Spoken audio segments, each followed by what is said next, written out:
All right. So I just want to begin off, and how about you tell me how you guys met? We'll start there, and tell me your names also.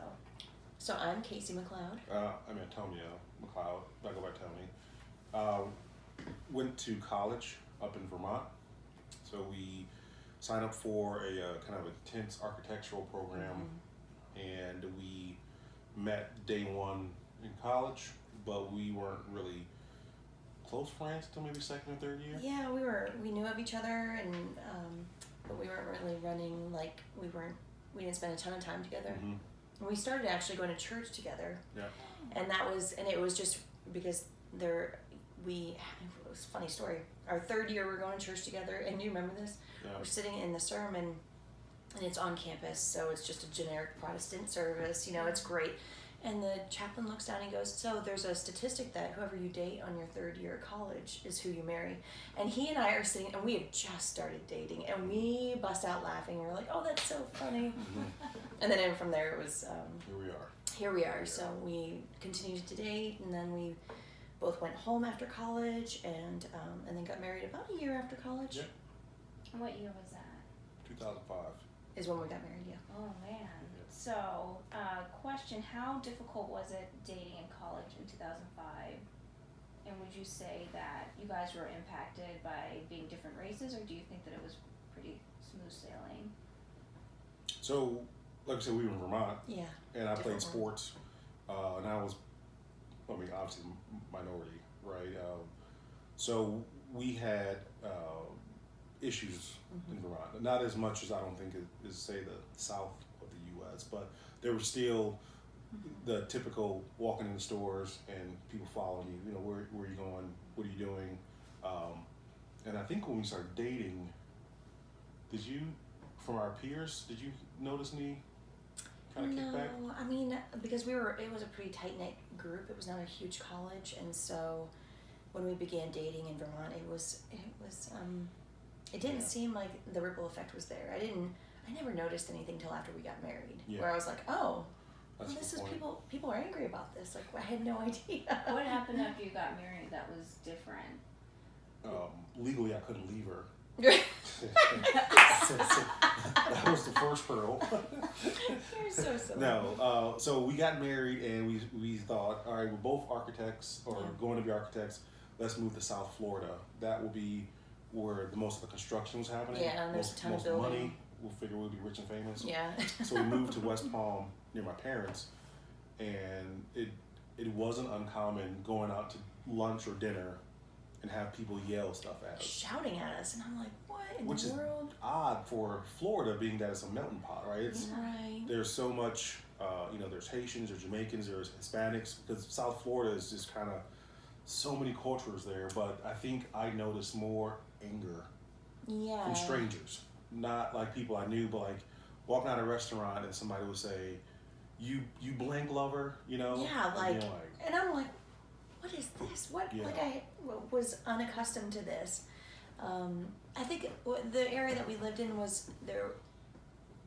It was a little bit on the edge of kind of like towards Okeechobee area, where it's a little bit more country, and and while it's a melting pot, the different groups kind of stay together, and so to have Tony and I walking out together, it was like we got shouted at a lot, and then we had neighbors that were a little bit made nasty comments, and that's when I was like, oh, it's a thing. Like, I had no idea this was a thing.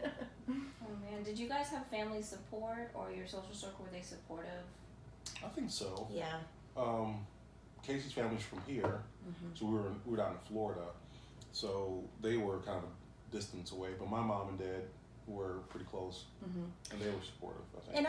And our families are super strong Christians, and so for them to know that their kid was marrying somebody who loves Christ, that was the most important. Right, equally yoked with like... Yeah, equally yoked, and they were just excited that they were excited. No, distant relatives, that was,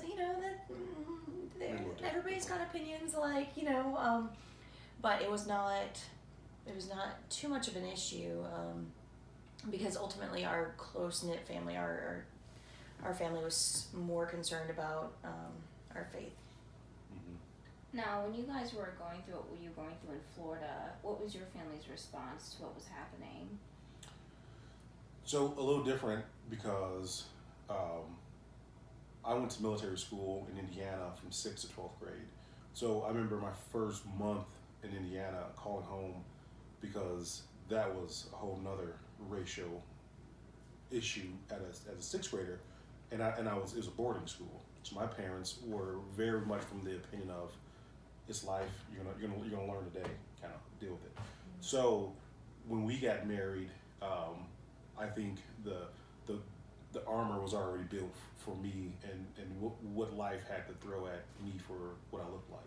I think it was more of me getting upset or angry or sad because now my bride had to go through it. And I don't think you ever had to go through anything like that. No, like I was literally confused about it. I'm like, well, I don't understand. These people who don't know me are angry with me and yelling at me. That did not process to me. And I think Tony probably, and this is probably a relatively typical thing, is that like I don't think you shared a ton of that with me when we were dating, meaning really getting into what that feels like and how often it happens, because it's not a super comfortable conversation, and so we didn't.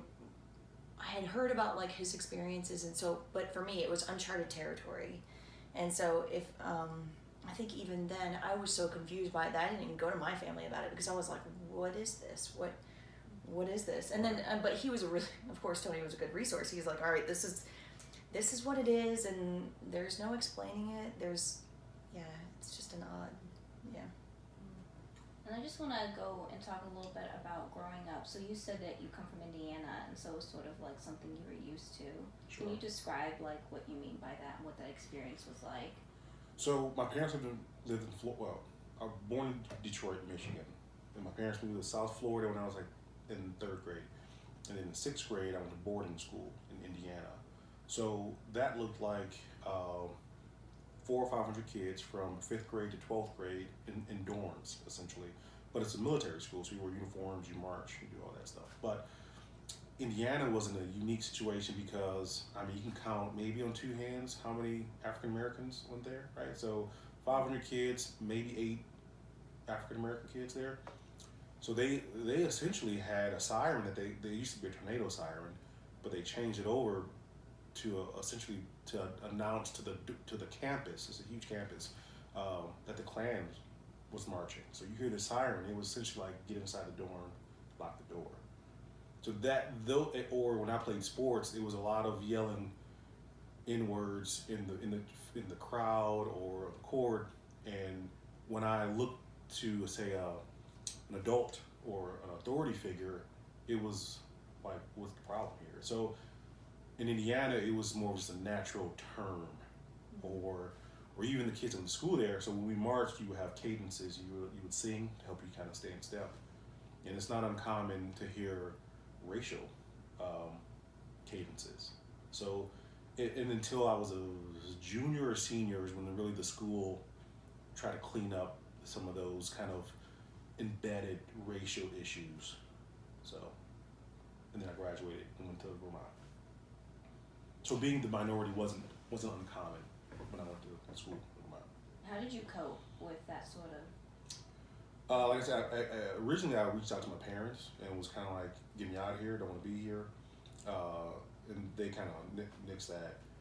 Coping wise, I mean, I grew up in the Christian family, so I did a lot of praying and a lot of angry praying, right? Because there's a lot of like, why, you know?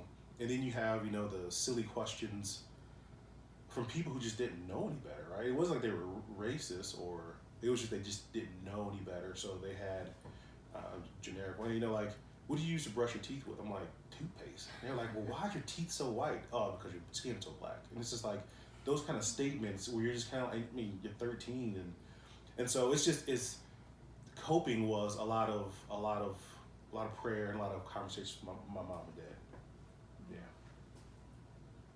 And Mrs. McCloud, what was your growing up? Was it similar? Like, were you used to that sort of culture, or was there not really talk or an experience of that? Yeah, I mean, I actually grew up right here in Spotsylvania. So we had it was a relatively diverse culture that I grew up in, and the group that I hung with was relatively diverse for the area that we were in. And I had friends who were African Americans, and so we were tight. However, what I've learned over the years is like, you don't actually get those stories, those experiences, even from very good friends, because it's an uncomfortable conversation. And so it always blew my mind later on that I'm like, how did I miss all of this with them? But they probably weren't that. It's just an uncomfortable conversation to be like, hey, this is what happens to me when I'm around people like you. Like, does that make sense? It was and so while my upbringing was relatively diverse, I was extremely ignorant to the experiences of others. And I don't know if it's a level of uncomfortable talking about it. I think it's more of a level of reliving it, right? Because you go through something true. and you're like, no matter if it's, how bad it is, our brains have a way of kind of putting it away somewhere and saying, forget about it. But when somebody says, let's talk about it, now you got to live it again, right? I think that's another tough part about it that people don't want to do, Right. Forget about it. Yeah. So to say I was inexperienced or unexposed to it is an understatement. Which is not your fault. Right. I would definitely say, even with discussions with my roommates, I definitely had to learn to change my tone. Because there are times when you just feel frustrated and upset. You're not upset at them, but it's targeted at them, and you put them in the group, and then you have to sort of apologize and reroute the conversation. Sure. Right. So that they're a part of it and not like the enemy. Right, and that's that's a pretty mature thing. So growing up, when you're in middle school and high school, you just don't get that. You don't get to that point, even with close friends, because it's a relatively mature. I agree. Well, that's college. I know, and that's what I'm Right. saying. I'm saying Right. like even it's mature for college. Like I'm saying, even after college, it's a hard thing to Right. get to. Well, even I think when you have people try, do you need to check your battery? I do. I'm sorry. All right, we're still good. I just want to make sure All it's right. going. That'd be terrible, right? Oh my gosh. So I went to military school, and parents in Florida, I'm in Indiana, and then when I went to Vermont, I'm in New England, and they're in Florida. So I rarely went home, and so Thanksgivings and those holidays, I was always over at my buddy's house. And even I think when people try to do something nice, it's still a slap in the face. So it's like, oh, you come over for Thanksgiving, my mom's gonna make collard greens. You know how to make collard greens? I know. You know how to make collard greens. So now you're saying I can't eat regular food. Because, yeah. so it's like Yeah. even those kind of subtle things. She meant well, but yes. but is it so even So I think it's a tough conversation, a tough road to Right. take. I definitely think relationship makes a huge Yeah. difference when Yes. having those conversations. Like with a stranger, I'm pretty like, nah, I'm good. I don't really, Right. I don't feel Yes. comfortable having this conversation with you, Right. because I don't know where you're coming from. Yeah. Versus like my friends, they'll say something like ignorant, but like because I know them, I don't take it offensively because I know that they're not meaning to hurt me. Right. Versus like if it's a stranger, it's like I don't know where that's coming from or why you Right. said it, and so I don't want to respond. Right. Yeah. It is helpful to have an understanding foundation, right? Yeah. Yes. To make sure we're all coming from the same place. Yeah. Yeah. Now, while you were dating, do you feel like your families had an understanding foundation when those types of discussions came up, or when you guys went through difficult experiences, or do you feel like it was difficult for them to overcome? It's a good question. You're a good interviewer, by the way. But what I thought was interesting is I was always the minority, and so when I came to visit your family, I was always kind of scanning the room, right? But I never thought about when she came to visit my family. Born in Detroit, Michigan, so when we got married and we had a reunion, we fly to Detroit. Now she's the minority, right? So it's really interesting. I don't think anybody in my family didn't welcome with open arms. No, absolutely not. But you're the first time minority, right? Right.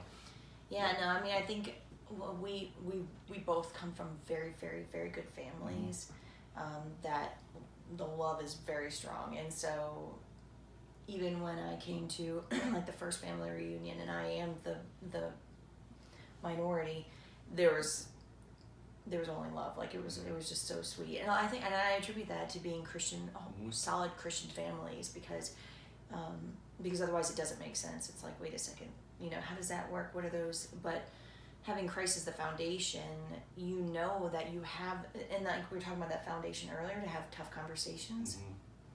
When your foundation is Christ, you inherit somebody and you love them, even if they are completely different than you are. And I think we really were blessed with that in both of our families. Yeah. I think that's really great. So I have two siblings who are in interracial relationships, and I will definitely say neither side was equipped to have any productive conversation about race. Interesting. Oh, interesting. And so, especially when kids were involved, it was not positive. Oh, so it wasn't like antagonistic, but it was like saying snide remarks that are inappropriate. Sure. Either around the couple, or around the children, and so then it becomes sort of like, is it safe or okay to be around you because you're saying things that I don't feel comfortable with? And I will definitely say that I was not equipped, because you say things around your family and it's fine, it's funny, but then you say things out loud around other people and you realize, I don't think that was appropriate for me or for anybody else to say. Gotcha. Sure. Yeah. And so I would definitely say that it is much more difficult than people would imagine.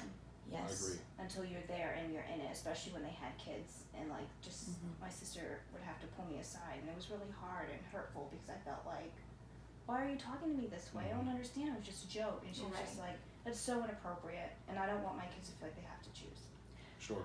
Right, and I do think it is a learning curve, right? Yeah. I mean, I will say probably the first 2 or 3 years of being with Tony's family, I talked much less. Like I'm a talker, but I would talk less because I'm like learning, like what was that noise? The phone. Oh, sorry. I'm sorry. Anyway, so yes, I talked less, listened more, because I knew that, even coming from my perspective, that this is going to be a different family, and it was just a learning experience. Yeah, and like your sister, that story, I mean, like, when I went to previous family reunions, I just kind of joined, here we are. But now when Casey's with me, now I'm like, okay, chill out with that. And it's really interesting how these norms or these conversations that we might have probably should not be having. Yes. Because of, and I think, and I'm not trying to say one's worse than the other. Right, no. But I do think taking an understanding of we're the majority and there's a minority in our presence is a difficult thing for people to grasp, because I think so often we are the minority that when we become the majority, we just really kick it in the door. Yes. And we don't kind of knock first. And it could be not, I don't even say offensive. It can just be scary. It could be overwhelming. Yeah. But I think you do a really good job of also running buffer. So at family reunions, typically Tony is right there with me. And I'm not saying running buffer. There's nothing like that you're like protecting me from. But however, the first couple of years, you kind of stuck with me, and really you'd be like, okay, so this is why this is going on, because it's different. It's like your families. Every family runs differently. But imagine having a different cultural background that even adds like a layer to it. And so I think the first couple of years he'd be like, all right, Casey, so this is why this is why this group is and that's pretty typical of every family. But yeah, you did a good job with that. And now you've talked about going to Mr. McClouds reunions. What was it like when you would spend time? I'm sorry, I don't know why I feel uncomfortable using your first name. You can first name Casey. But what was it like spending time with Casey's family, especially as you guys started to have a family? Like Casey said, our immediate families are Christian, God-loving, and so it was no like I said, going to school in Indiana, you know, real quickly I can tell you if there's gonna be a problem. You know, I can walk into a room and say, yeah, this is not gonna. Let's get out of here, or somebody's looking at me and they're worried, so let's leave. And my spidey senses never went off with her immediate family. I don't know if that's a good. Yeah, no, that makes sense.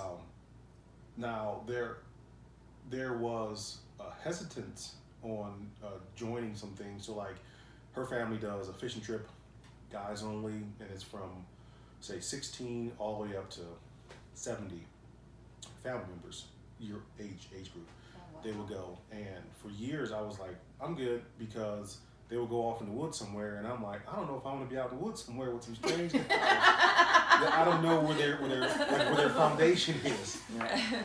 But after family reunions, I realized I was super sensitive, and I needed to have conversations with them. Yeah. Some of them were awkward conversations, but I think Casey's family heart is in the right place. Even though the things might be said that are inappropriate, but their heart's in the right place. If I'm saying that right. Yeah, and I think even Tony's and I will say probably in the last 10 years, you're learning to speak up more when the joke is inappropriate, and that's absolutely not acceptable. What you're laughing about is not acceptable. Right. Like, and I could be misspeaking here, but you are just now at that point where you can speak up and say, hey, look, that's not funny, stop laughing. Like, and our family should not be laughing. It still happens. And it's still something, sometimes when you get the older. Yeah. Right. I don't know if it's an age thing, my age, but what I'm saying is that, like, my upbringing was, let's not rock the boat, right? So if you're going to be minority in this majority, and they say a joke that's inappropriate, let's just kind of chuckle and let's get it over with and go home, right? But now I'm at like you were saying, I'm at the age where I'm just like, inappropriate. No, cut it out. So I think we're all learning. Right, we're all learning. It's still a work in progress. I think finding like the gusto to actually speak up and say, hey, that's all right. Yeah. Now, what did it take to get to that point, and what was it like correcting family members, especially if they've been doing it for so long? It's funny. Do you want to check your battery? Because I'm worried now. Now I'm all worried about your battery and your storage. I'm so glad you are. Good. No, we're good. The storage is good. I cleaned it out, and I charged the battery. It's just like, I just don't want anything wrong to happen. That's why I had someone agree to keep an eye on it for me. So. Excuse me. It was a public speaking class I took. So I signed up. My job said, we'll pay money, just take one, because we need you to do public speaking for 500 people. And I was just like, I don't think my heart can handle that. And it wouldn't be 500 in front of you. It'll be 100 in front of you, and like be some cameras, and there'll be 100 on this camera. And I was just terrified. I was like, just thinking about it made my palms sweat. So I found this lady who was super qualified and signed up for this public speaking. So I thought it would be a lot of this camera, talking, and dissecting. You're clicking, you're doing too much, or you're not doing this. You shouldn't say I thought it'd be a lot of course correcting of my body language. What I found was it was 6 months of psychology, and it was deep dives. And so she was a black lady. She had doctorates in all kinds of interesting stuff. But what she was doing was kind of breaking down how I saw myself, and showing that everybody has this concern. Either they're concerned that they're too old, they're too young, they're a woman, they're a male, they're black, and understanding that what you have to say is important, and people really don't want you to know that because they want to be the one speaking. It was a really deep dive on. For the longest time, I thought if I wasn't dribbling a ball, catching a ball, throwing a ball, I didn't have anything relevant to bring to the table. And so when I broke down that, public speaking became super easy for me, because I realized that I have to bring to the table. So that 6 months of public speaking class was for public speaking, but I found out that how I perceive myself and how other people perceive me, I think that was probably the start of the change of that paradigm. Yeah. So paradigm. You did have you had that motivation to speak up when it was not comfortable. Right. I mean, that's a little bit like public speaking is also correcting somebody when they're wrong. It's like you have to speak up. Or even come into a room and I would go and shrink inside myself because I thought I had nothing to really bring to this conversation, and understanding that I do, right? We all do have something to bring to it. I think that was the start of it. And then obviously a couple of years ago with George Floyd and marching and all these things happening, it was kind of like I think for me that was really the straw that broke the camel's back. It was kind of like enough's enough here, right? And I think, and I don't know this is just my opinion, I think COVID, you're probably tired of me saying this, I think COVID happened in an interesting time where it made us slow down, right? I think if George Floyd would have happened while we were all going to work, we would have saw the clip and we would have kept going to work and we would have kept moving. I think COVID really, us being at home and us being like, let me watch this one more time, let me slow it down. I mean, you saw that film so many times, and I think God allowed COVID to happen to allow us to really slow down and take a tally of what we're doing and what our kids are doing, what they're seeing and how they're perceived. So It enabled you to speak up more Yeah. often than you have in the past. yeah. Now, what was the response to that? To speaking up and telling your family, hey, no, that's not right with me? They're learning. Yeah, I mean, no, I don't think there's any fist fights or anything, but there might be a awkward silence after the, no. And they don't quite get why it's bad yet. Like, they're still learning. These are very distant. Yeah, and so here's the thing, right? So like, if you're in here with your sister, you have 2 siblings. Is there a brother? I in have there? 6 siblings. Cheese and rice. I'm the middle child. That's awesome. All my siblings above me have been married. Only one married a black person. Okay. The other 3 married white spouses. And then the brother right below me married a white spouse. So the 2 are minors, and that is why they're not married. So, and I'm a free butterfly, so I'm not married. But it's a lie. I have a lot of family members, so there's always a dynamic involved. But I will definitely say, when the first one got married to a white spouse, she definitely got the brunt of it. Sure. Then the second one, you have more experience, but it was still hard because there was always, I mean, the way they got married wasn't the greatest, but also like that on top of like attitudes. Sure. Right. So like the anger of the situation ignited whatever was already inside of them to just let it come out instead of thinking about what you're saying. So here's what I think we've talked about and learned, right? So you're with your family, and say it's 20 of you guys hanging out, and there's other family members, and say there's 10 African Americans, 10 white, either married in or siblings or mothers, fathers, whatever, and there's a joke said to you about African Americans. What I found is that it's not fair for you to smack my hand. I feel like the mass should say inappropriate Grandpa Tony. And I think our society waits for you to say something. If you don't, it's kind of deemed okay. And I think that's what hurt me the most is when I'm with family members and somebody says something to me that's inappropriate and they don't recognize that it's inappropriate. And that hurts more, I think. Like, and I guess what he's saying, and maybe to clear it up, is like if he's with my family and there's 30 of us white family members and there's Tony and somebody brings up a joke about African Americans, I need to be the one that speaks up, not him. And that's kind of what the thing, right, is that that's kind of like what we've been saying for a while is specifically in our white communities, we should not have to depend on Tony to speak up. He is probably, he is the most uncomfortable one in the room. Why, if I know it's wrong, why am I waiting for him to speak up? I can be his best advocate at that point because 1, I have a closer relationship with you because you're my family. And then 2, you and I are on the same ground, so it makes it easier to have that conversation rather than me waiting, looking at Tony like, are you going to speak up? Are you going to defend yourself? No. Yeah. And then when you do it that way, do you find that the conversation is more constructive and you get to a place of understanding with your family? I think so. Now, so we've run into this more with close friends than family. Yeah. We have run into this way more with close friends, and it's absolutely, I'm not sure why, but it's easier to take criticism about race from somebody who's the same race as you than it is from the opposite race. So if it's, so it's just interesting, and I don't know why that dynamic is. Yeah. I guess it's more comfortable.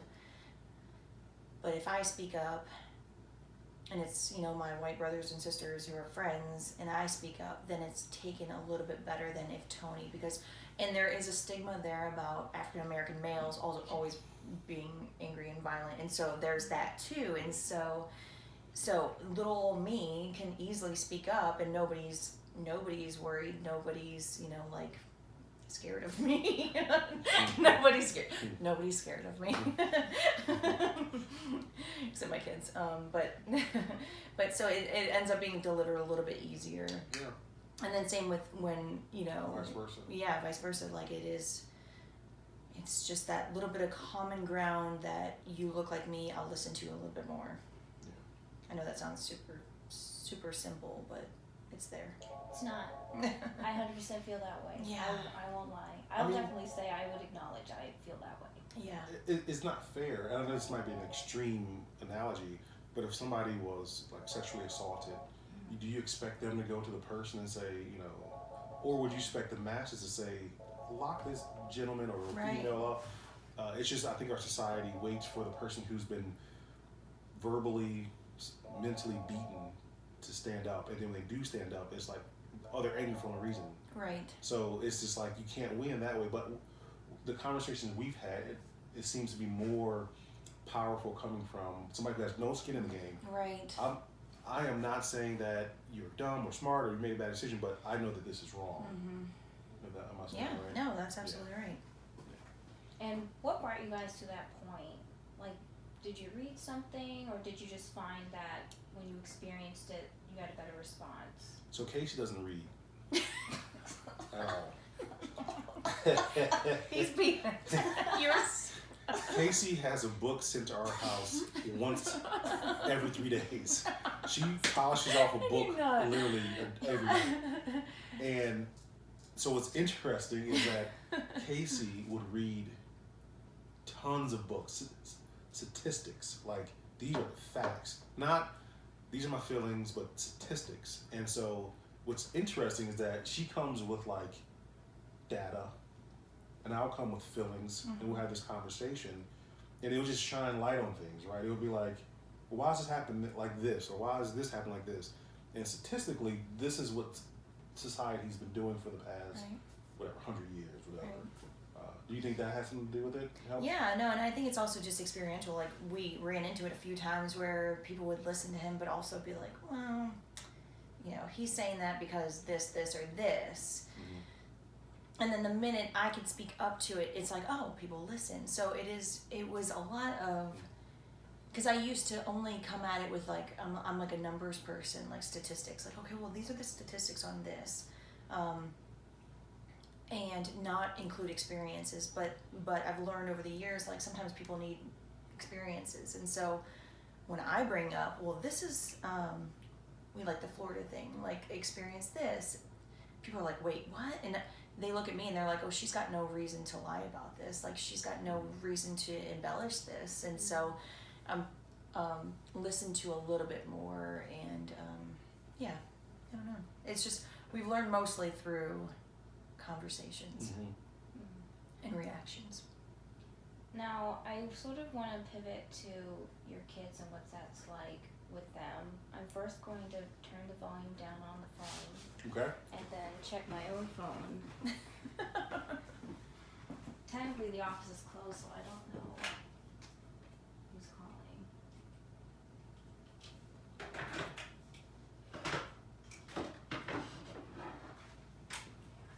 Like a little prison. I know, man. That was like that was slick. Old school right there. Yeah, that was like, hey, mom and dad going to sleep at 11. I would never. Yo, call me at 11:30. Not 11:30 or 1. 11:30, get one ring. You better answer. It's a running joke through my boyfriend because I turn my phone off sometimes because I just don't like having it around all the time. And Yeah. he's just like, that feels like passive aggressive. And I'm like, it's not passive aggressive.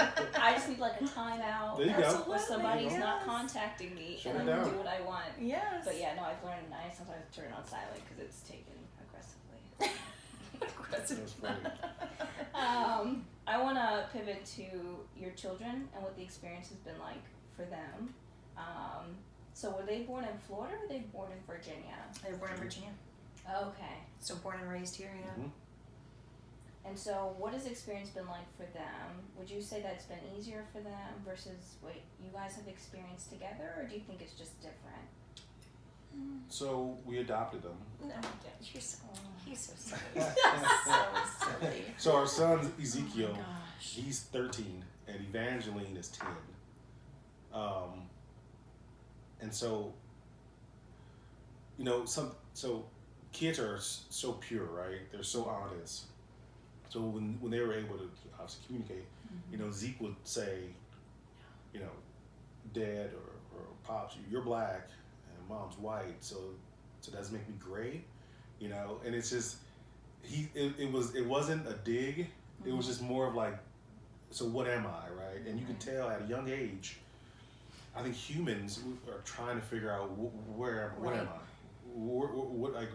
how do you classify me, right? Because that's what kids, I think, simply do, right? They say the tall guy or the girl with the red shirt. It's like, give me some specifics of what am I? So I think our son at a young age really was curious, and even this year he got a test done, a DNA test, because he's real big. My mother, I'm giving you a lot of information here. My mother is real big on Ancestry.com, so she tracks everything, and something that's interesting. I don't know if Casey knew this, but like it's tough for African American families, right? Because obviously we have a cutoff date, right, where you just kind of get dropped off here. But I think culturally, our ancestors there's a lot of branches happening. Weird things are happening where they have children and then they get married and have more children and then they got divorced. And so my mom intrigues my mom, Ancestry.com. So my son is very similar, where he wants to know those things, but I think even deeper, he wants to know how far back can he go. You're right. So he did a DNA test, and he wants to be so badly like some Swedish, English, So silly. you know, but sure it's not. But so I think, to answer your question, I think he is trying to figure out, you know, how he's seen and how. I don't think he has a voice yet on this is what I am. Do you think he has that voice? I think he's not mentally or whatever weak to have those conversations, because we have them with him. Yeah.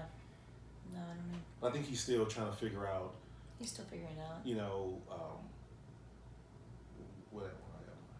And he's realizing like he is the minority. I mean, he is the school he goes to is predominantly Caucasian, and so he is the minority, and so he's addressing all of those challenges at an early age. And I'm glad he's home with us so that we can talk him through it, Yeah. figure it out. How to wade through it, because a lot of it is just stupidity. You know, like comments are said, and like this is what I mean. And the conversation I have with him is, I don't want him to go through what I went through, and I use the term like Chuck and Jive. Like you kind of act like it's not a big deal, but it's a big deal, man. Like you can't say it's okay for you to call me that, or even if you don't call me that, it's not right for you to say those words and to speak up.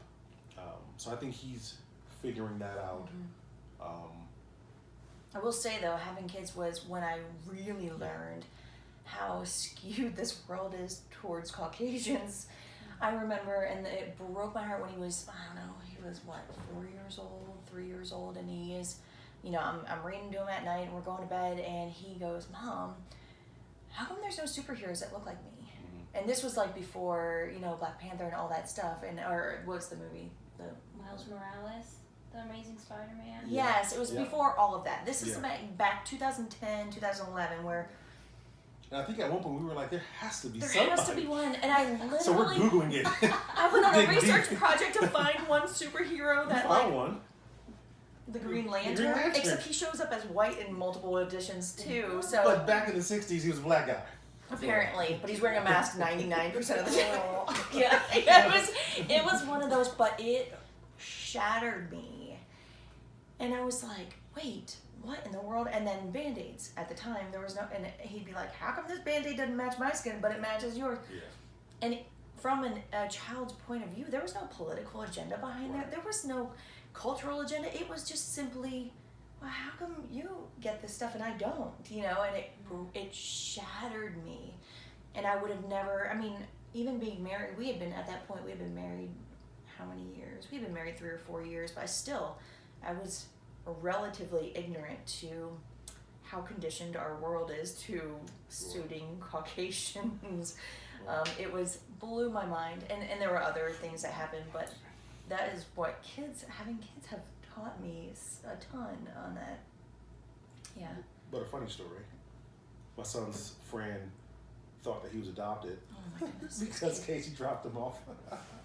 So that's why I say he's adopted, because you have to kind of laugh at the craziness. We have to laugh. The kid had convinced my son that he was adopted.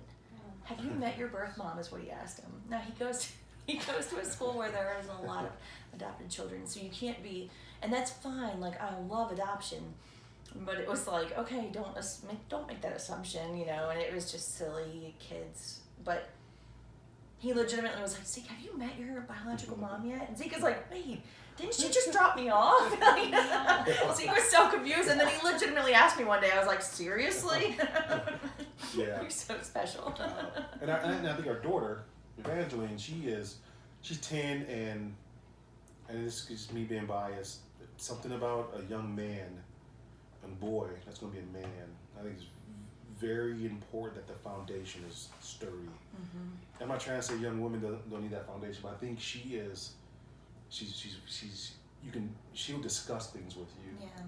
Like, I'll sit in the car with Zeke for hours, he won't talk.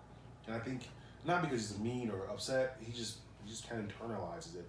And I think if you don't kind of pry out those questions and really peel back the layers of the onion, society will raise him, put it that way. No, but Evangeline, I don't think she's had any questions or issues with racial. She's also younger though. I feel like, I mean, I hate to say it, but middle school. middle school is rough. Oh, it's a jungle. It's a jungle up there. It is. I had no idea. In middle school, I used to be asked if I was mixed. Granted, I'm dark, so I don't even know where they got this from. But they're just like, you just talk different, and I was like, are you trying to say talk edgy? Right. Like, you should say what you mean. Right. Exactly. And, yeah, because you don't talk like the other kids. yes, exactly. Say what you mean. Yeah. Yeah, that is the. Yeah. Yeah. Middle school. I know. Yeah. You either build tough skin, or you're gonna be a hot mess all day. You're gonna be an emotional mess the whole time. Right. Like, am I really playing? Yeah. Right. Right. Oh my goodness, yes. Yeah. Yep. You touched a little bit on George Floyd earlier. What was that like on your kids? So I'm not sure if they were exposed to the video, or they're just exposed to posts about the video. What was their response? So we had it on loop in our house. I'm just playing. So it was we. It's very interesting, right? So what we did was we showed them a clip from Birmingham. From Selma, right? We had them watch Selma, and I know that's really intense, and I know parents probably are like freaking out, but we essentially put a side by side of Selma when they were rioting, protesting, and then we put up George Floyd in the protesting, and it was real clear. Not saying, no, this is 50 years of separation, 6 year separation, and we're still having these issues. And the cool thing I think about Zeke is that he asks questions. Yeah, he does. So I don't think we were trying to mask it from our kids. I think we were showing them that this is a struggle that America's dealing with. What I was concerned about was that I don't think a lot of groups took the opportunity to really dive deep. I think a lot of people were kind of like, let's get this over with. Let's put something underneath the rug, and let's sure, we'll put something on our webpage, and let's kind of move on from this. And I think we had an opportunity to really dig deep, and I think a lot of people just kind of didn't want to talk about it. And I think, to your original question, no, they don't have social media. They we are pretty strict about what Yeah. they see. And so they heard the audio from the video of George Floyd, and but what it did was it enabled, and essentially what happened after George Floyd with the protesting and all of that, we were able to have really good conversations, and even with my family, like we're all learning, you know, Yeah. and saying, look, I hate to say it, but if you're really against protests now, you would have been against what he's protesting for then when he blocked that bridge. When I mean, it's MLK Day today, so this is very appropriate. But they blocked the bridge. It was very inconvenient. People were very upset. I hate to say it, but this is very similar to that. And so, and what are the good things that came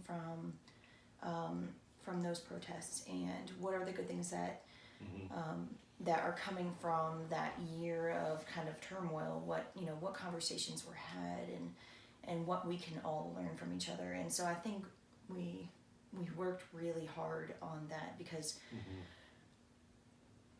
the groups that sometimes our kids are among were had a very different tone. Right. So we had to explain to kids words matter. Yep. So protests is different than rioting, than looting. These are different terms, but people will interchange these things real freely to easily put a spin on things. And then we had deep conversations on, what is the purpose of a protest? Is it right? And essentially, I think Casey dumbed it down for him. It's like, if you do something that makes people talk about a situation afterwards, technically your protest was successful. Right. So whatever that might be, kneeling at a football game, putting your fist up, marching on the street. So those conversations, I think, were good to have, because their circles of friends weren't all for the protest.